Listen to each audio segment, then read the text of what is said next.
परिचय। उत्तर पूर्वी भारत के एक सबसे छोटे राज्य मेघालय में ऋतिक छुट्टियां मनाने गया है। ऋतिक को उस राज्य में बने मकानों ने बहुत आकर्षित किया। उसने पाया कि ज्यादातर घर खंभों के सहारे जमीन से ऊपर की ओर बने हुए हैं। वह इसका कारण अपनी मां से पूछता है तो उसकी मां उसे समझाती है कि इस राज्य में हर साल भारी मात्रा में बारिश होती है। इस बरसाती पानी को घरों में घुसने से रोकने और घरों को नुकसान से बचाने के लिए इन घरों को बांस की इन बल्लियों के ऊपर बनाया जाता है। दुनिया भर में पाए जाने वाले अलग अलग प्रकार के घरों के बारे में जानने के लिए ऋतिक बहुत उत्सुक है। तो चलिए हम घर के बारे में विस्तार से चर्चा करते हैं। आओ सीखें। घर को परिभाषित करना। अलग अलग क्षेत्रों में पाए जाने वाले भिन्न भिन्न प्रकार के घरों का वर्णन करना। एक अच्छे मकान की विशेषताएं बताना। प्राकृतिक आश्रयों को परिभाषित करना। जल निकासी व्यवस्था को परिभाषित करना और घर की सुरक्षा और सफाई व्यवस्था के महत्व का वर्णन करना।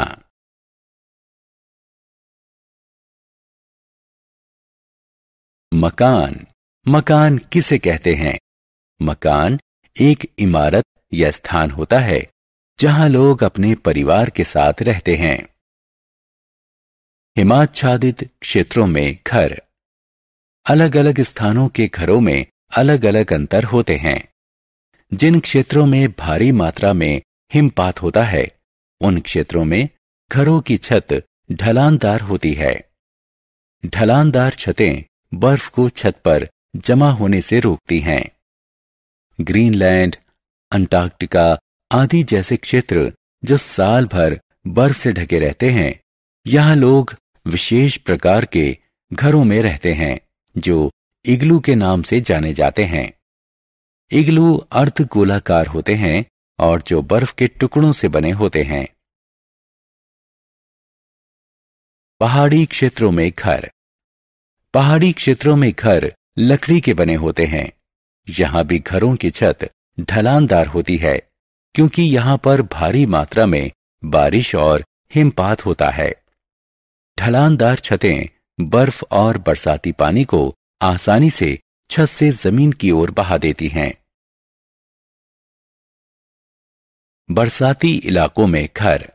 इन क्षेत्रों में अत्यधिक मात्रा में वर्षा होती है, इसलिए घर जमीन की सतह से कुछ ऊंचाई पर बनाए जाते हैं।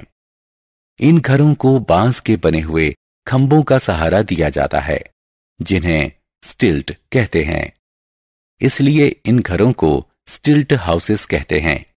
स्टिल्ट घर लोगों को बाढ़ के पानी से बचाते हैं, जो इस प्रकार के क्षेत्रों की प्रमुख विशेषता है। ग्रामीण घर।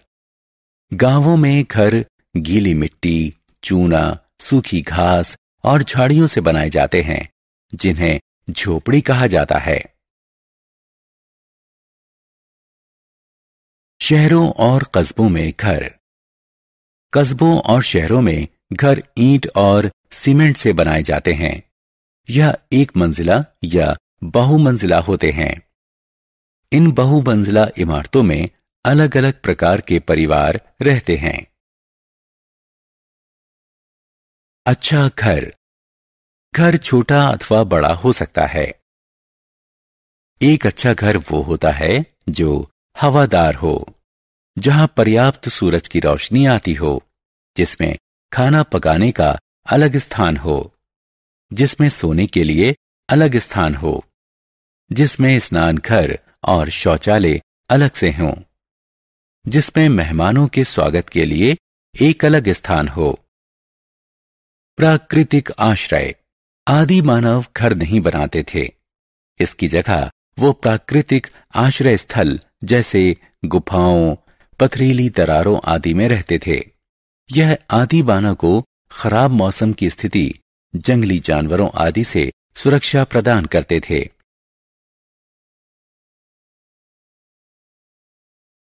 जल निष्कासन। स्वच्छता का अर्थ है साफ सफाई। घर से निकलने वाले कूड़े कचरे को सुरक्षित ढंग से निष्पादित करके हम घर की सुरक्षा के प्रति सुनिश्चित हो सकते हैं। घर की जल निकासी की नियमित जांच करके हम अवरोध और भराव से बच सकते हैं। घर की सुरक्षा। घर की सुरक्षा सबसे महत्वपूर्ण है। गंदा पानी घर के आसपास जमा न होने दें, इससे घर को नुकसान पहुंचता है। ऊपरी टैंक से होने वाले रिसाव को डार्ट लगाकर बंद कर देना चाहिए। घर में लकड़ी के सामान को दीमक से बचाना चाहिए।